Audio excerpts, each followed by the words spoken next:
Hey everybody, welcome to Always Bored, Never Boring.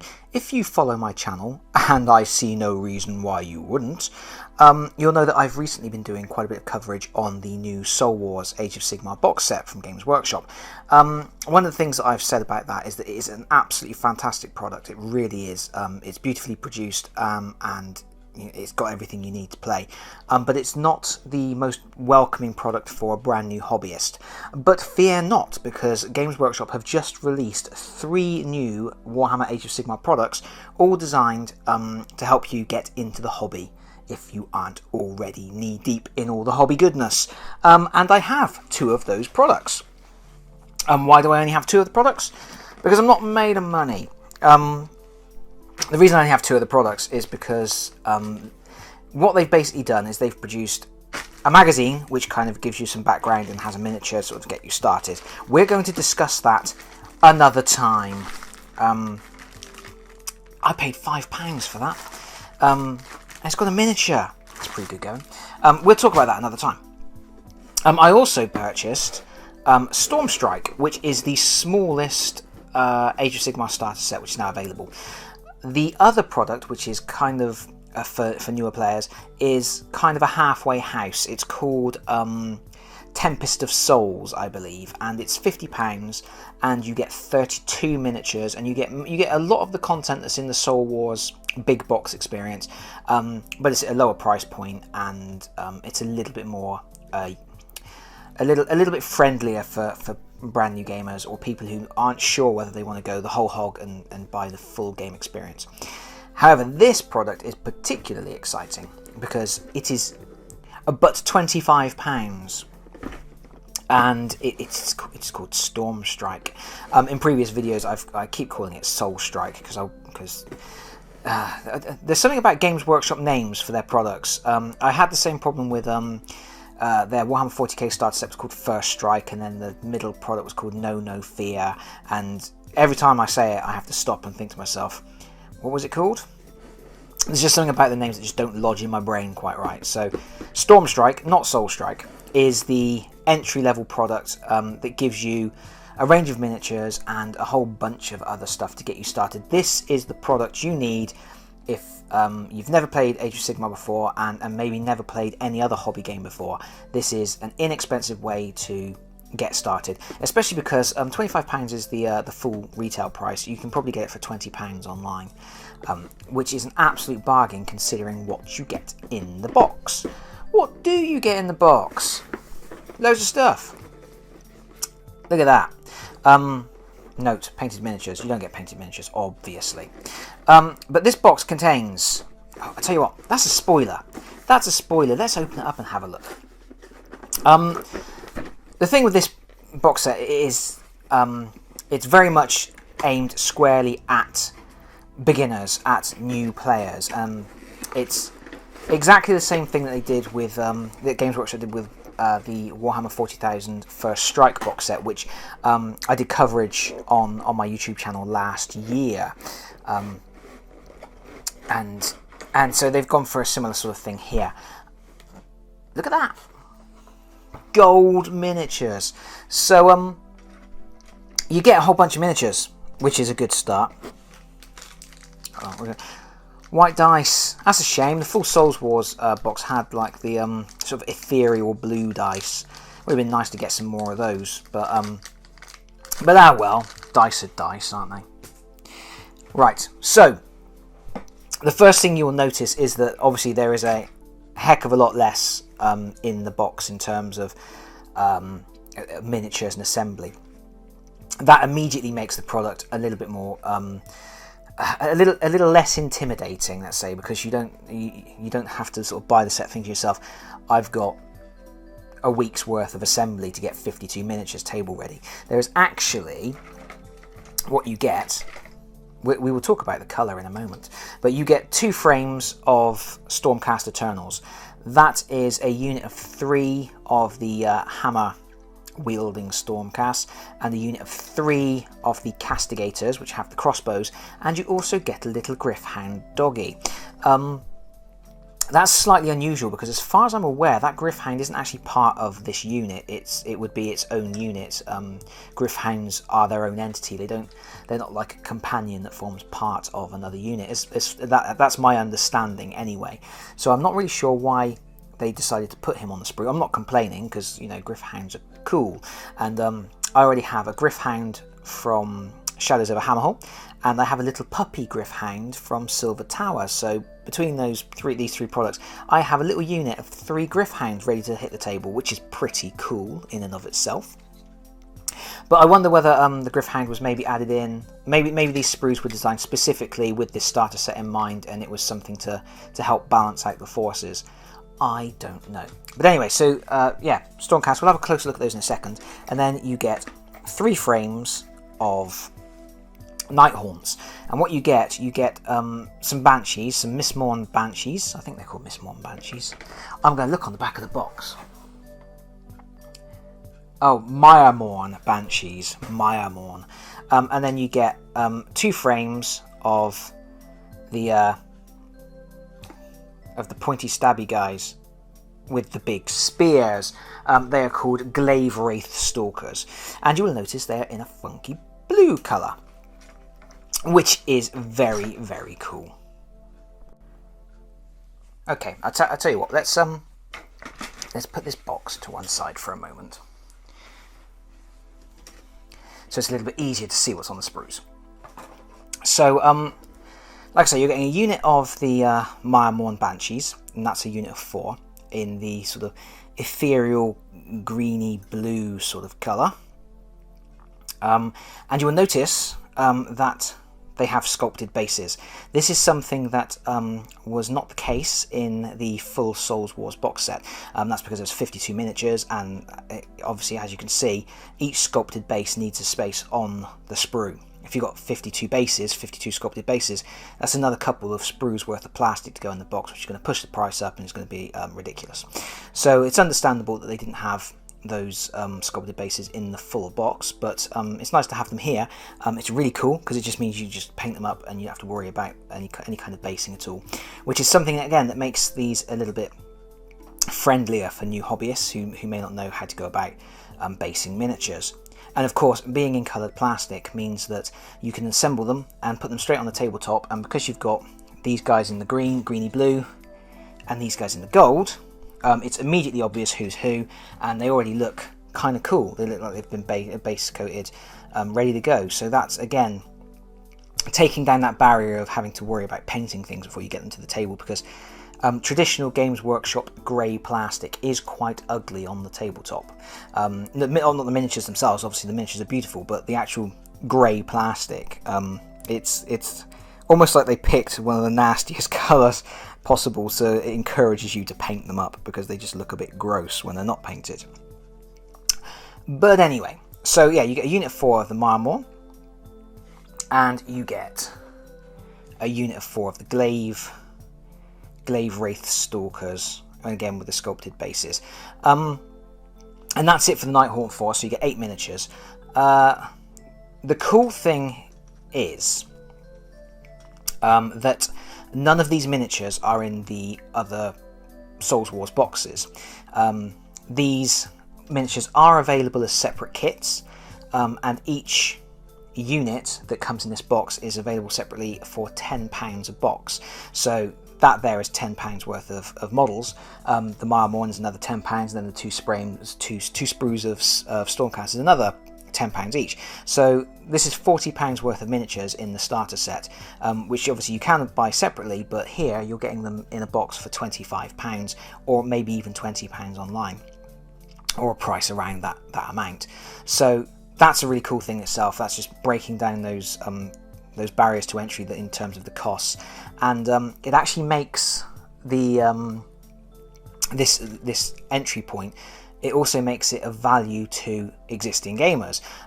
It makes it of value to people who have already purchased Soul Wars, because you're building up your army. It's like an army builder kit. You're adding extra units to your force at a really good price, and because they're not miniatures that are already available in the Souls Wars box, you're adding variety as well. You're getting extra different designs, very cool thing about this particular sprue is that it has a drum. One of the things with the Glaive Wraiths is that you can actually replace one of your regular Glaive Wraith warriors with a drummer, but there is no drummer in the Souls Wars box. At the moment, I believe this is the only way to get a Nighthaunt drummer. You can either buy this box set that has these 2 sprues in for £10, or you can buy this starter set. So again, this is added value for existing players, as well as being a really good thing for brand new players. So it's really clever. Games Workshop have done a cool thing here. They've made a product which is making it more accessible for new players, whilst also adding value for existing players and making it something that, you know, you've already bought your Soul Wars box for whatever, I mean, that's 70 odd pounds I paid mine for, and then I've gone out and paid another £25 for another starter set just because it's got this extra added value for me.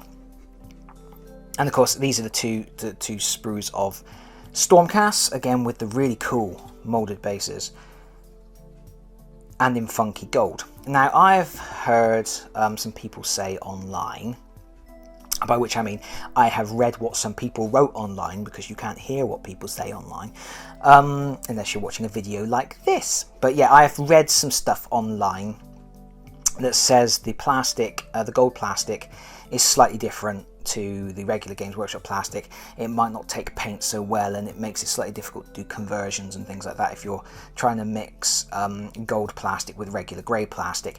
I do not know if that is true or not, because I've not done it myself. It's something that like I say, it's something that I've heard. It may be complete nonsense. Either way, I think the gold miniatures look cool. And like I say, you get a unit of the 3 archers, the 3 castigators, with the Griffhound.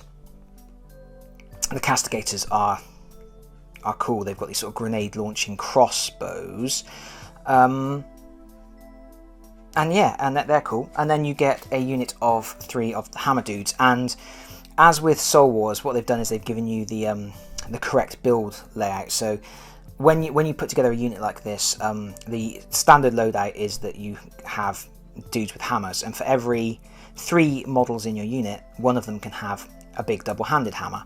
So this is a unit of 3, so they've given you 1 prime.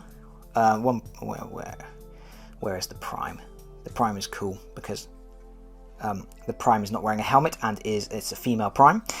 She's got a regular hammer, and then you get 1 character with a regular hammer, and then you get 1 with the double-handed hammer. So you get the full sort of mix of loadout, and you can use that as its own unit of 3, or you can add those into the unit you've already got in Soul Wars, swap out the prime if you don't like the prime that's in that box set, whatever. Use that prime as a different hero character. Options. It's really cool. It's a really good way to have some additional units, some additional options, some different army builds at relatively low cost. Right. I've taken some stuff out of the box. So there's a next steps thing. It tells you what other things you can buy. It must have. Okay, Tempest of Souls. That's the mid-range product. And then there's a bunch of other stuff. There's special paints, Nighthaunt paint set, other things. Here, this is actually the individual boxes. So the easy to build Sequitors, easy to build Glaive Wraith Stalkers, easy to build Castigators with Griffhound, and easy to build Miremorn Banshees. Those 4 boxes are the 4 units that you get in this box, so that's quite cool. And then there's a bunch of other easy build stuff coming out. I really love the Dreadblade Harrows. I think they're super cool. You actually get an easy build Ballista in the starter box, not the starter box, in the Soul Wars box, so that's a thing as well. And then there's some transfers and a range ruler, so you're getting all your bits and bobs to play. And then this is the box. Check it out. They did this with the Warhammer 40k starters. They made the box insert a piece of terrain. So that's cool. So, you know, you just flip the box over, you've got a piece of terrain to fight over. It's actually made by photographing wall segments from the Sigmarite Mausoleum set, which I have, which is quite a fun thing they've done there. They've just photographed some of the painted up terrain to make a piece of terrain out of the box. Nifty. You will also have noticed that in the bottom of that pack was this. It's a paper mat. Can I open it? Let's have a go. I've got a knife off camera to make life easier. Sorry, you're going to have to stare at a white screen for a second. It's very shiny. It's a shiny thing. What have we got?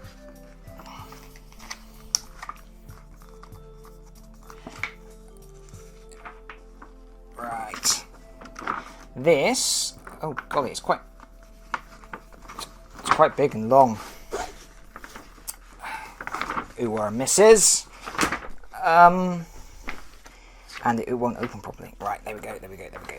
Right, this looks like it's Realm of Battle board that take the sort of a photograph, top-down photograph thereof, and it's double-sided, which is unnecessary in its own. But I guess if you've got two of these boxes, they probably fit side by side to make a big battlefield.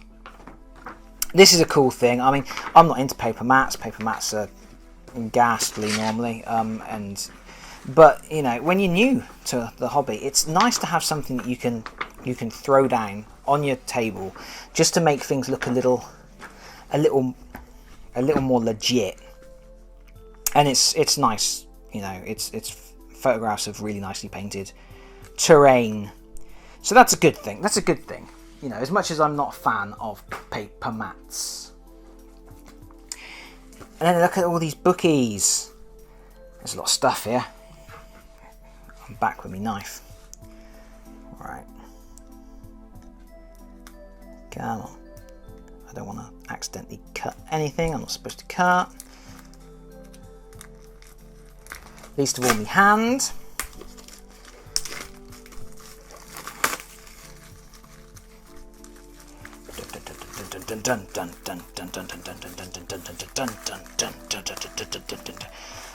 Sorry, I didn't license any music for this, so I'm providing my own.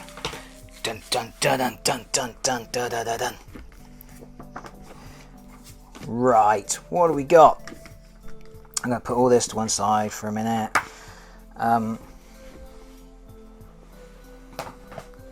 God. Core rules. This, it looks familiar. This is exactly the same book that you get in the Soul Wars box. It's very handy. I now have two of these core rules booklets.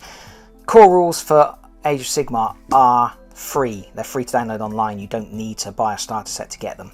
So one of the cool things about Age of Sigmar, actually, despite the fact that they've now made 4 products that are designed to kind of get people into the game. There's the magazine, there's this starter set, there's Tempest of Souls, and then there's the big Soul Wars box. You don't really need to buy any of those to try Age of Sigmar out. You can go online, you can download for free any unit cards that you need for units that you like the look of.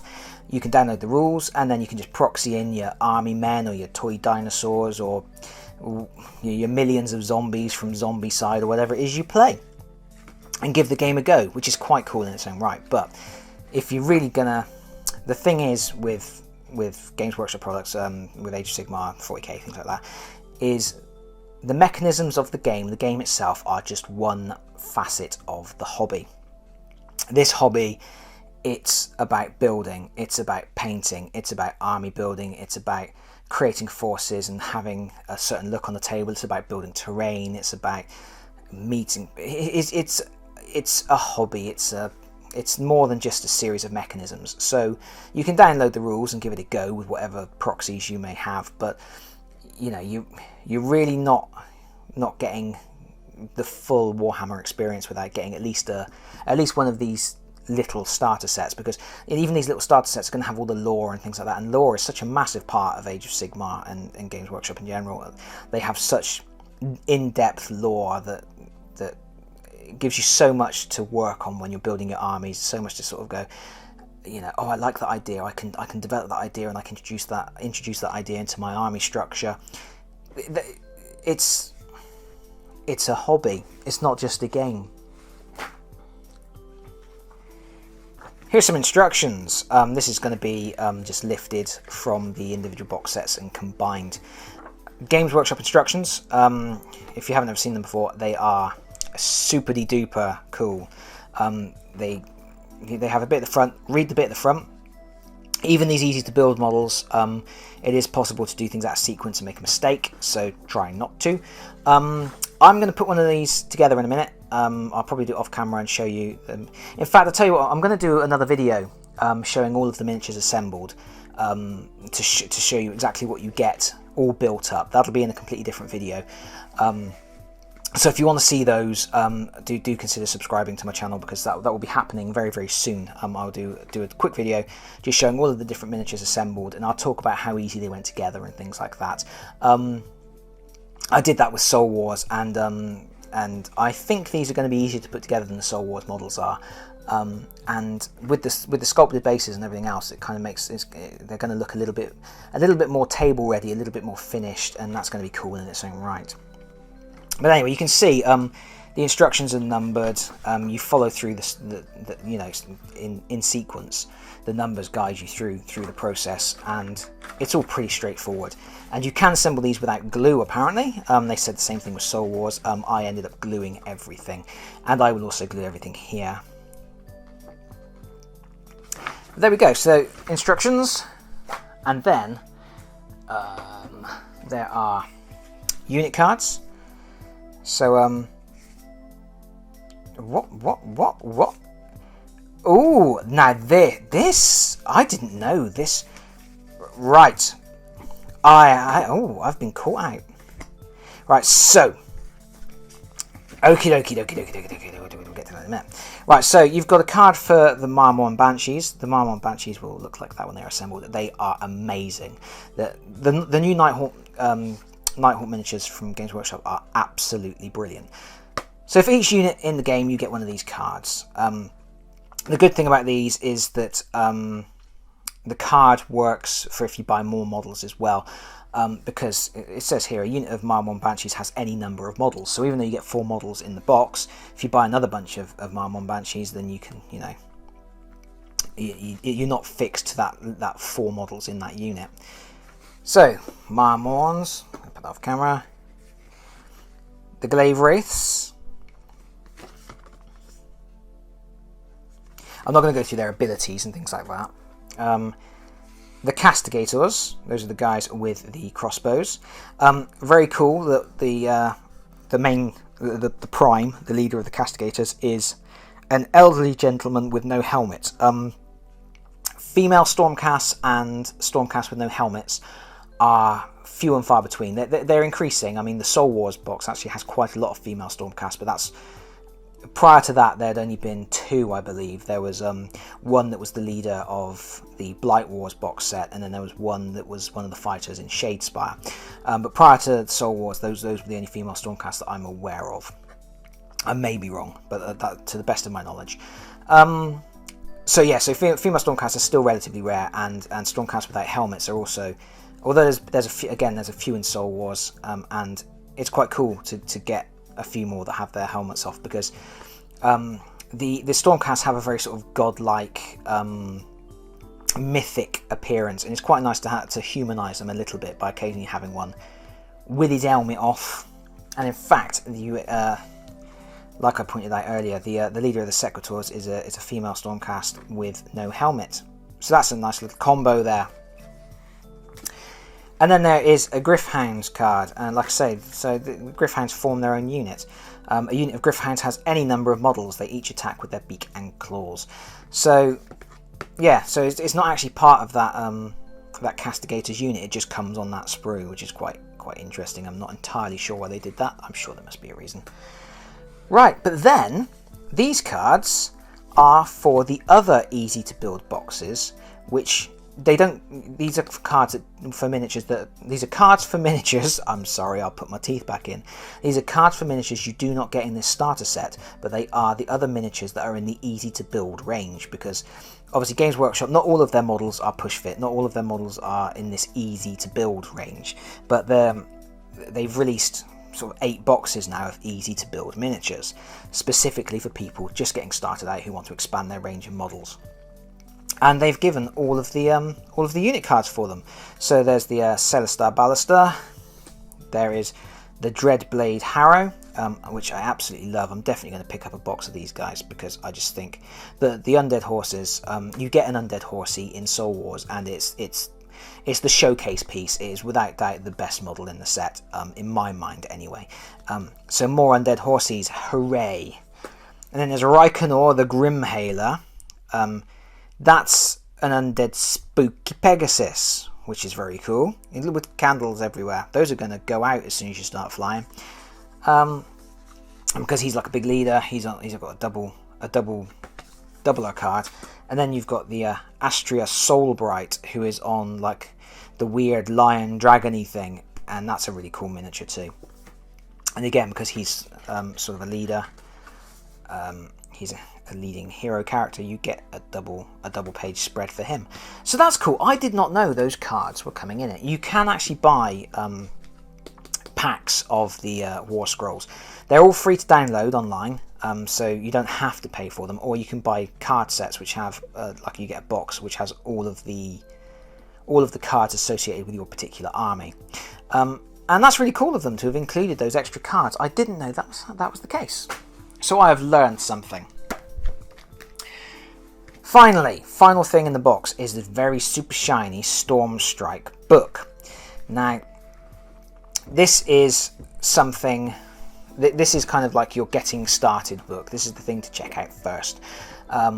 Because you don't get the full hardback book, the full hardback book is in the Soul Wars box.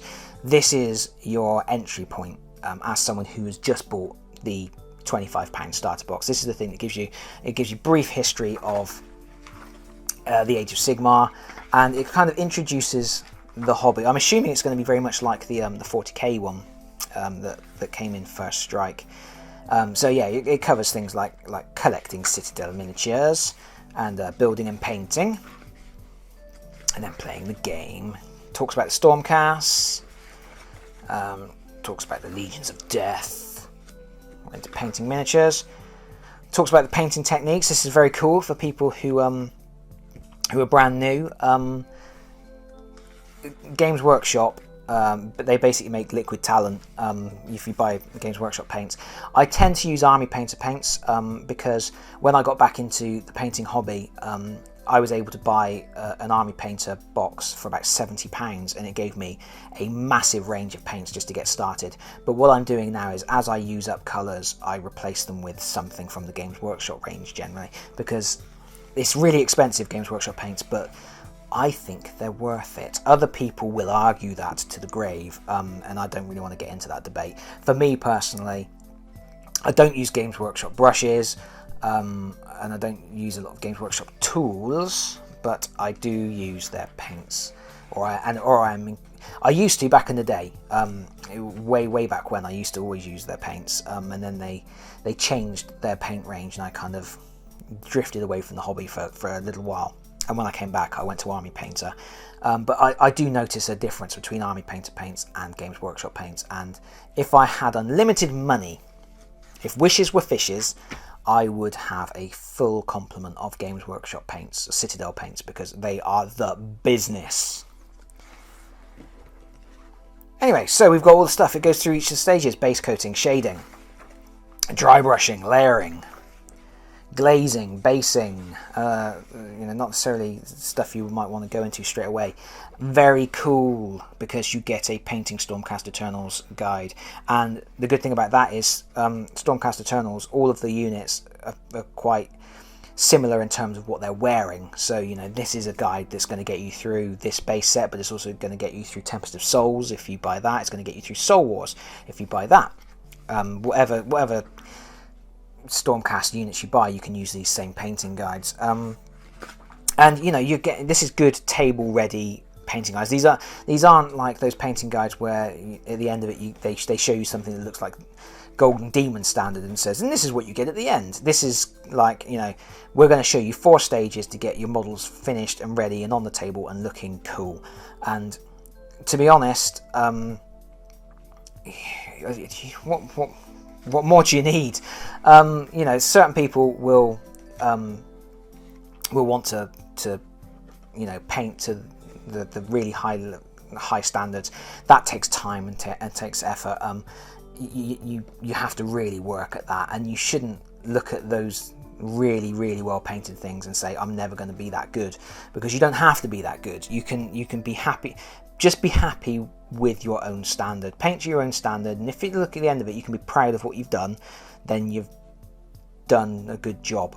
And that's how I've always been. And you know, in all the time that I've been hobby gaming, I've never painted anything that would ever win anything other than worst painted in competition.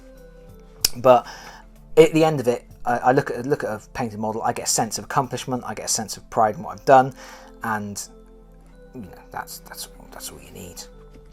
This is very cool because it's, you know, techniques for painting the ghosties, and ghosties are cool.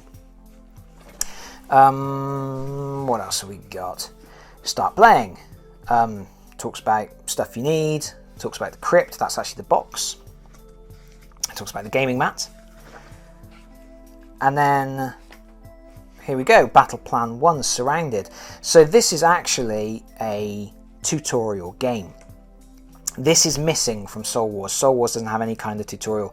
The assumption is you know what you're doing to a certain degree. Soul Wars, it seems to be that although it makes a few concessions towards new players and has like a quick start guide and things like that, it generally assumes you know what you're doing. This is assuming you are coming in as a complete new player that's never done any of this before. So it's covering everything. It's covering basic painting, basic assembly, basic army structure, and then tutorials for playing the game, for learning stuff. Very cool step-by-step examples. Shooting. This is, I guess, why they included some castigators, because you can actually have a little practice at shooting at some stuff. And again, really nice step-by-step stuff. This is good stuff. Battle Plan 3, the Crypt. This is what you need when you're coming to something like Age of Sigmar. Age of Sigmar, the base rules are incredibly simple. They're about 6 pages long, and they're actually included here in that core rules book that I just showed you a moment ago.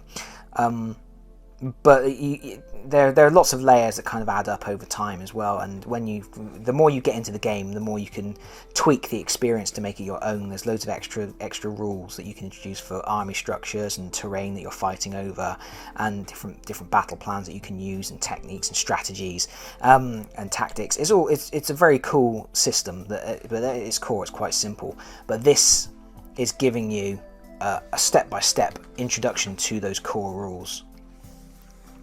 Talking about command points and things like that. And that's really cool. So there's four battle plans. I think that was 4. Yeah. So number 4 was Hallowed Ground, and then you've got next steps here, and then there's stuff about Realms of War, and this is fluffy stuff. This looks like it's lifted directly from the hardback book. It's a couple of pages. The hardback book is absolutely huge. I've done a previous video where I look at the hardback book in detail. So if you are interested in looking at getting that hardback book, you know, check that video out, or check out somebody else's video, which is probably better than mine. Yeah, this is basically a few pages of that book lifted out and transposed here, just to give you an introduction to what you're doing and why you're doing it. And that's it. That's your lot. And gotta say, for 25 quid or less online, you are getting some fluff, quite a bit of fluff. I mean, that's this is a pretty hefty book. It's 82 pages. Okay, 80 pages basically. They've just numbered the back page. So that's a basic 80-page book there, and then you're getting 8 war scrolls, 4 for the units you get, and 4 for units you will probably get if you enjoy the game, because they're quite an easy next step for building your army. You get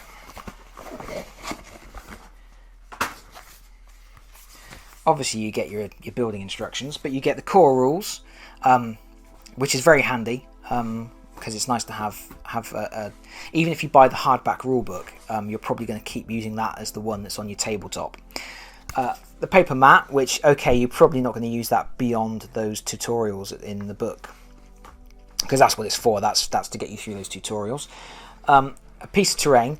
This is a very cool idea, because terrain is one of those things that when you start playing a war game, you probably, if you're brand new to the hobby, you're not going to have any terrain. You're not going to have magically a whole bunch of scale buildings, trees, hills, and things like that to make a battlefield. And a completely flat battlefield tends to result in a completely flat game, and that's a bad first experience. Even just having one piece of terrain, one large crypt in the center of the battlefield that's going to block line of sight, it's going to be something that you can have to climb up, so you're introducing the elevation rules and things like that. Just one piece of terrain can actually make all the difference and really help to highlight those aspects of the game that might not be immediately apparent. Transfers for the Stormcast, a range ruler, a full-size 12-inch range ruler. I'm pretty sure that in the 40k one, the first strike range ruler was only 6 inches, but that's a full 12-inch one, so that's cool. I've got 2 of those now because obviously I've got the Soul Wars box. A bunch of dice. Probably not going to use these because I got the nifty blue ones from Soul Wars, but you know, that's if this is your entry point.